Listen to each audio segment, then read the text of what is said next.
targeting archerfish, the ambushing Portia, the harpooning coneshell and weapon-swinging Bolas spiders, slave-making ants, trap-laying antlions, or parasitic Pompilid wasps. Which is the top of the micro-predators?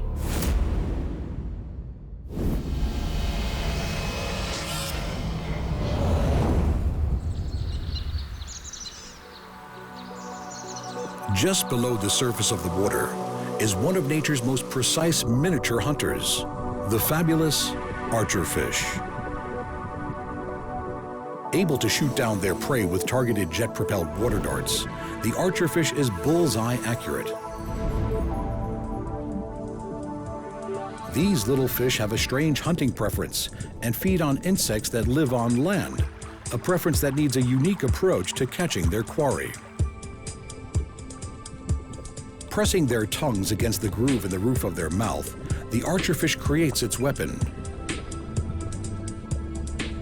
Reflections in the water help disguise them from being seen.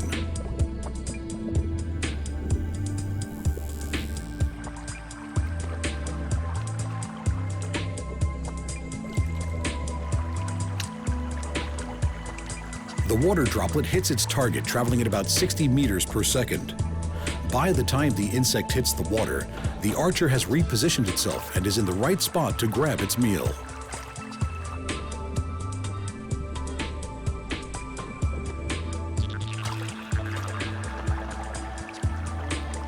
Closing their gills to force out their exploding water darts, they are accurate to up to 2 meters, the equivalent of 20 times the fish's body length.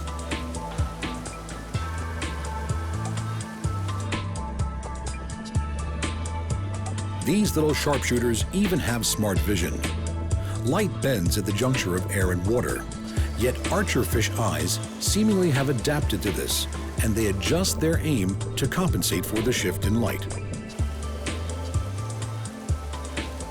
This aquatic marksman is not one to be underestimated.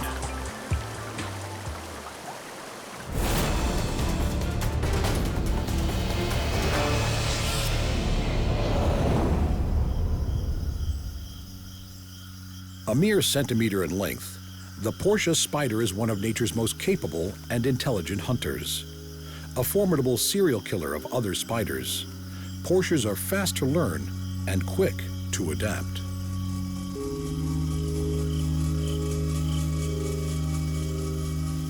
Aided and abetted by their exquisitely camouflaging fringes of hair and eyesight that is 10 times more acute than other jumping spiders, Portias literally eat other spiders for breakfast.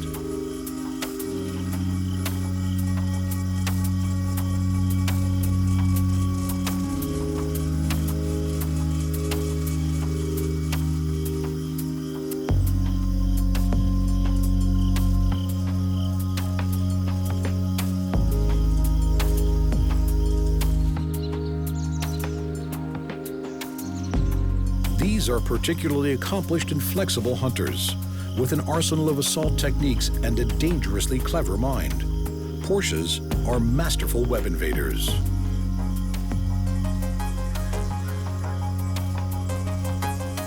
Highly skilled at moving on the silken webs and lines of at least 11 different families of spiders, each with their own unique traits.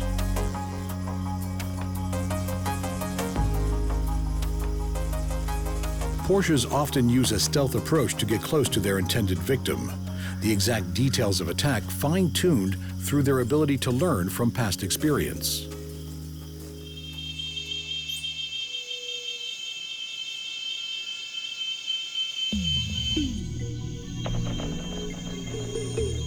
When it comes to this St. Andrew's cross spider, busy wrapping her own food parcel, the Portia's goal is to get close enough to make an ambush strike.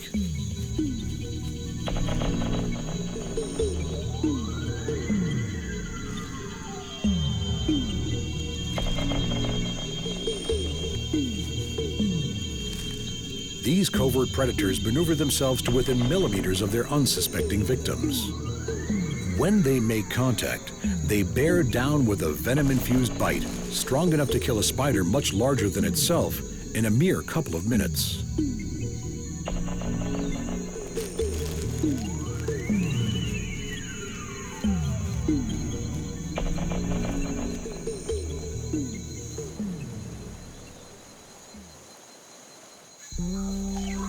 the Portia spots her victim, the first thing she must do is to decide which attack method to use. In many cases, her brilliant cryptic mimicry is all it takes as she blends with the other small pieces of leaf debris.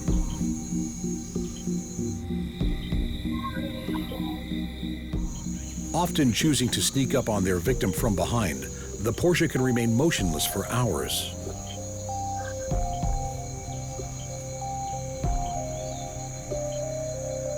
These mighty, clever hunters have been known to time their movements with the breeze, using the wind to mask any movement they make.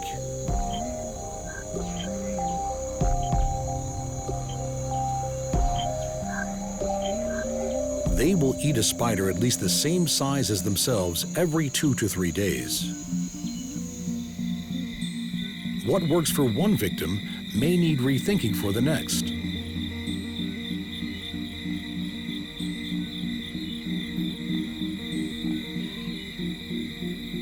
Sometimes, taking a detour and sneaking around the back of a nest proves to be the most effective method.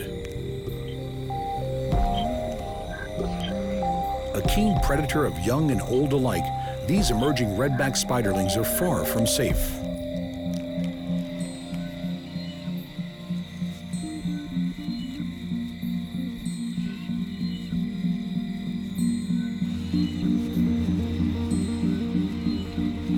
Waiting Portia could be hiding anywhere. Adaptable hunters, Portias will vary their technique until the victim finally responds.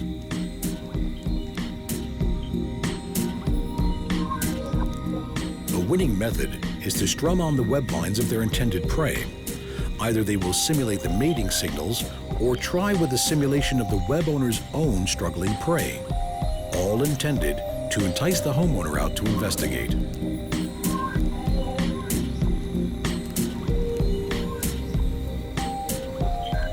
With their extreme stealth, superb eyesight, adaptive learning skills, and a patience that has seen them wait up to 3 days for a victim to emerge, these little predators are one of the best there is.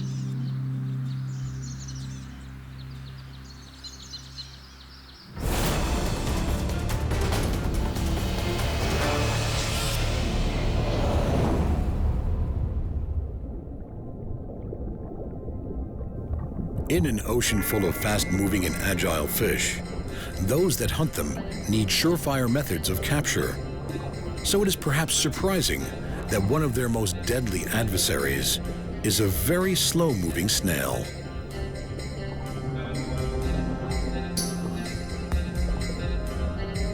The Geographer's cone shell is a predatory and highly venomous marine snail, seeking out victims with its elongated probing siphon.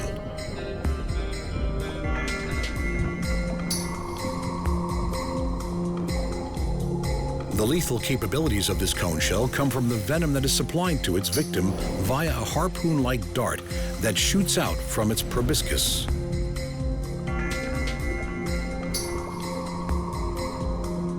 Cone snails are carnivorous and live on a diet of worms, fish, and other marine gastropods.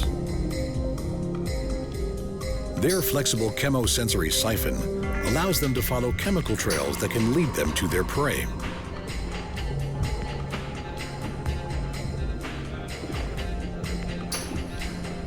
When that prey is a small fish, their hunting technique is particularly impressive.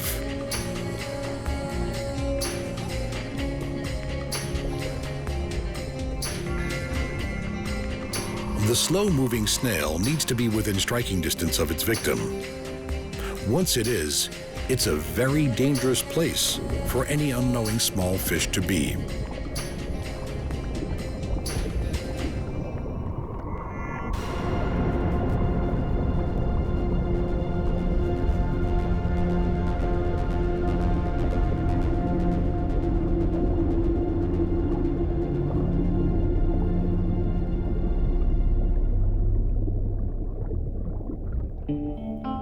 Of the hundreds of species of cone snails that live on the sea floor, the Geographer's cone snail is the most deadly and, in fact, the only gastropod known to present a danger to humans.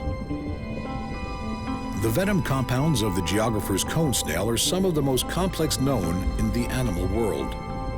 Injected by a disposable harpoon that shoots out through the snail's proboscis, the toxins act in seconds.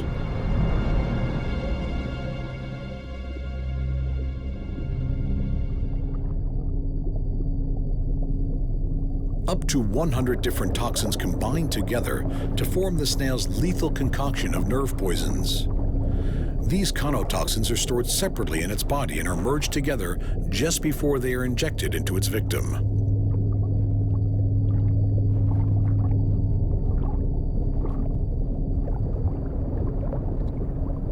Its hugely flexible mouth allows this snail to dip into the vulnerable areas of some prey and completely engulf others.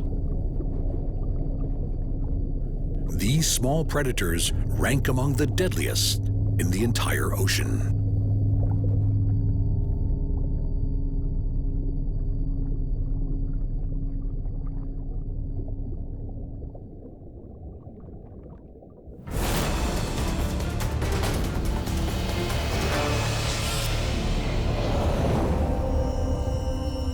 As the day comes to an end and darkness sets in, one of the world's most deceptive hunters begins her nightly rituals. Dangling from the silken trapeze line she has just laid, the female Bolas spider spins a short silken thread punctuated with tiny globules and ending in one huge sticky silken bolus. She has already wafted her scented pheromone lure into the air. Female Bolas spiders seldom grow to be more than 1 or 2 centimeters. Their name is derived from the powerful South American hunting weapon made of stone balls and a rope.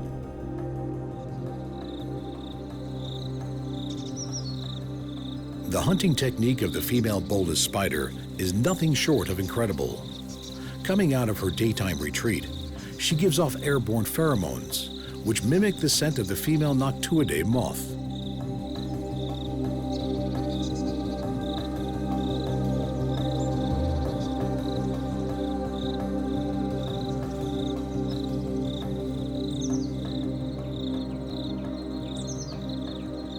Lured in by the false scent, male moths downwind of the spider flutter towards it. As it is female moths that are mimic, only male moths are subject to potential predation by the spider.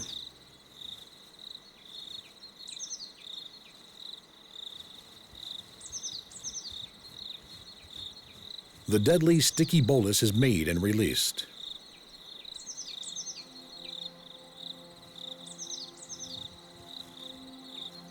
Acutely sensitive hairs on the spider's legs pick up the wing vibrations of an approaching male, and the bolus is swung.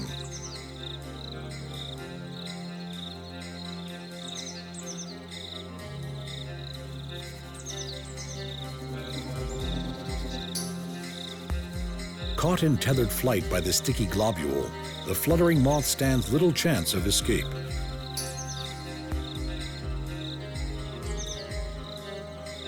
In one night's hunting, the spider may ensnare several moths.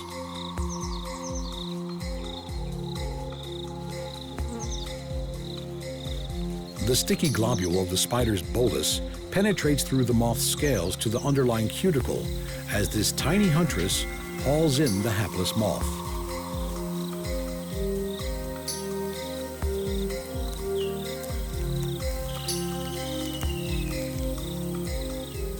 She bites and paralyzes it, waiting a few seconds before wrapping it in a silken death shroud.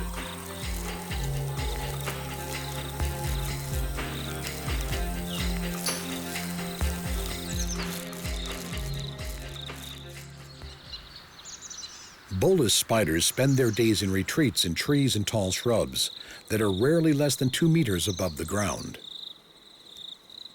When the time is right, she will construct a series of 5-centimeter egg sacs. Each will be filled with several hundred eggs. The Bolas spider is truly a magnificent creature.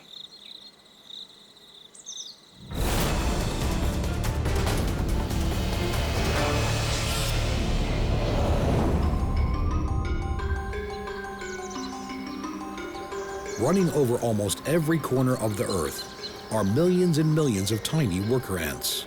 Yet, for some ant species, most of the workers are not their own blood. These are the slave makers.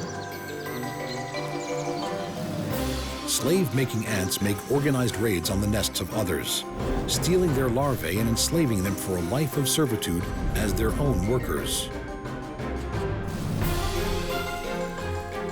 These ants cannot survive without their slaves and rely on them to tend to their queen and raise their young. Unusual for ants, the queen slave maker will often come on the raids to carry out her own unique takeover.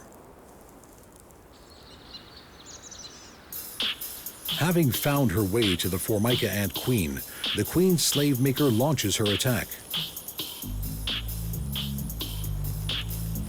She will take on the identity of the soon-to-be-dead Formica queen, mimicking her using the pheromones she has consumed from her body. Releasing these chemicals, the Formica ants will fall under the slave queen's spell. The workers, too, have been busy. Thousands of Polyergus ants, the slave makers, return from a nest raid carrying their bounty, the larvae of the Formica ants.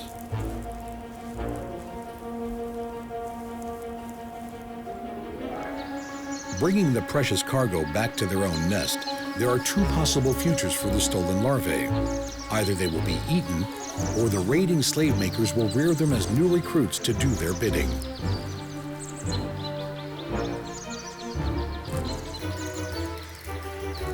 So complete is the takeover that the slaves will groom and feed both the larva and the queen of their rulers, even defending the colony against attacks by other insects.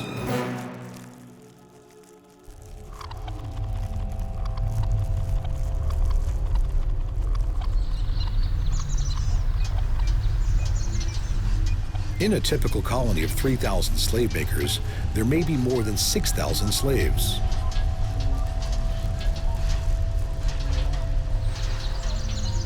With a minute body that averages between 5 and 10 millimeters in length, like all ants, these tiny predators are incredibly strong.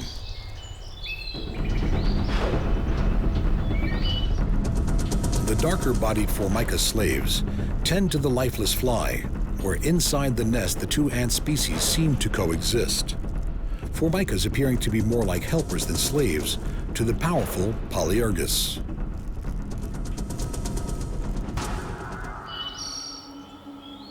But it is not an equal relationship.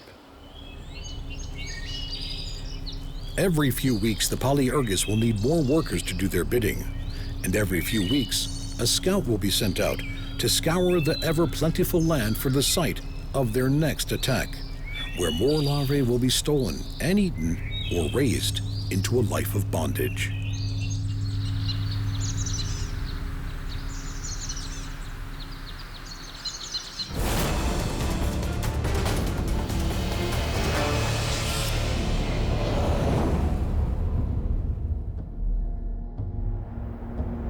Throughout the sandy soils that blanket the earth, there are hundreds of species of ants, making a living on the land they find themselves. Yet there is one insect whose larvae makes a living on them, the 1.5 centimeter, cunning, powerful, ferocious, and often inconspicuous antlion. The larval antlion is a formidable predator.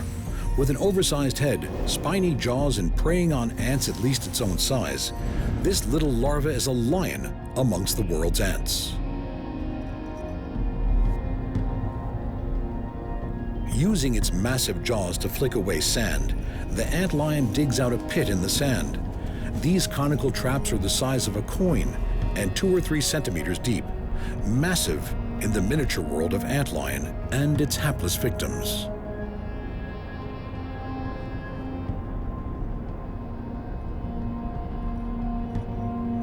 The fearless predator resides at the base of the pit and waits for its ingenious architecture to work its magic.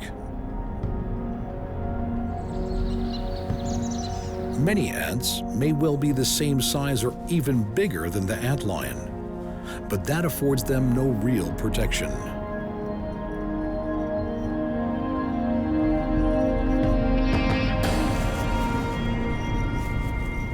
The loose, sloping walls of the lion's pit are a death slide to tiny passers-by.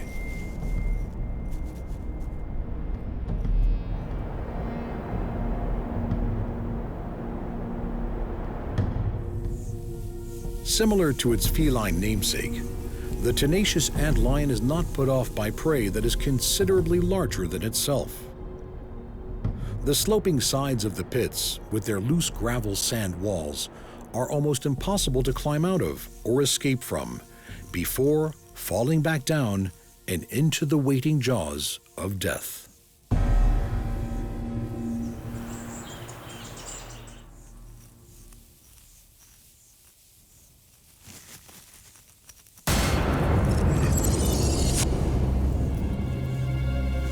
The jaws of the antlion are bigger than its head.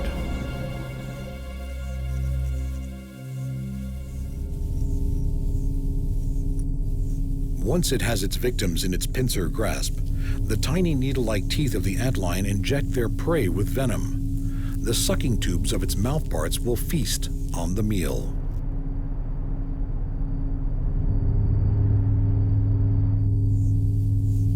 Such is the antlion's cunning that these little predators have even been observed flicking tiny grains of sand at the walls of their pits, as if attempting to knock their prey further off balance and into their waiting and lethal embrace.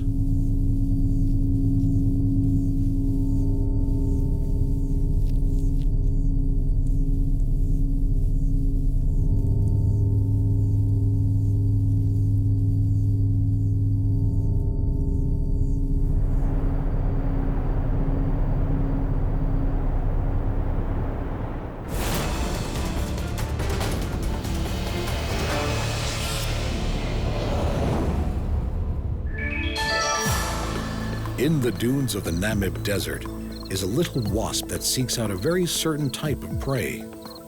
Pompilid wasps, also known as spider wasps, are named after the food they seek, and they are extremely good at seeking it.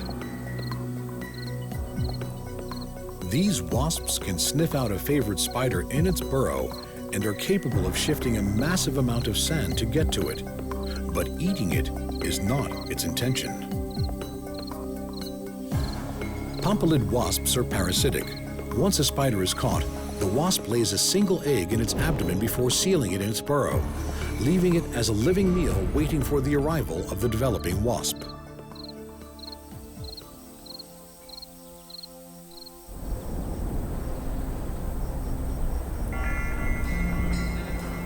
The undulating dunes of the desert can work against the searching wasp as spiders turn to its stylish method of escape. Flipping on its side, it can roll up to 44 turns a second. The Pompilid wasp needs to make sure that the spider it parasitizes for each of its larvae is big enough to last as a food source for the duration of the larva's development. Because of the large size of these intended victims, Pompilid wasps often use the doomed spider's burrow as its nest site, attacking and sealing them up in their own homes.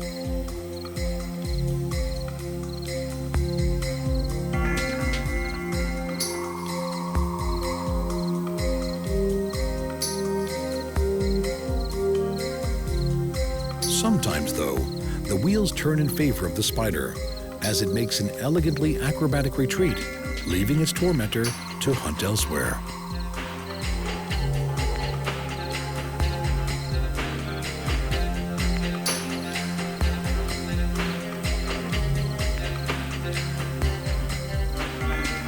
Micro-predators prove their ferocity is to be feared. Archerfish that spit their lethal water darts. Portias ambush other spiders. Cone shells harpoon fish. Bolas spiders bludgeon moths. Ants enslave other ants.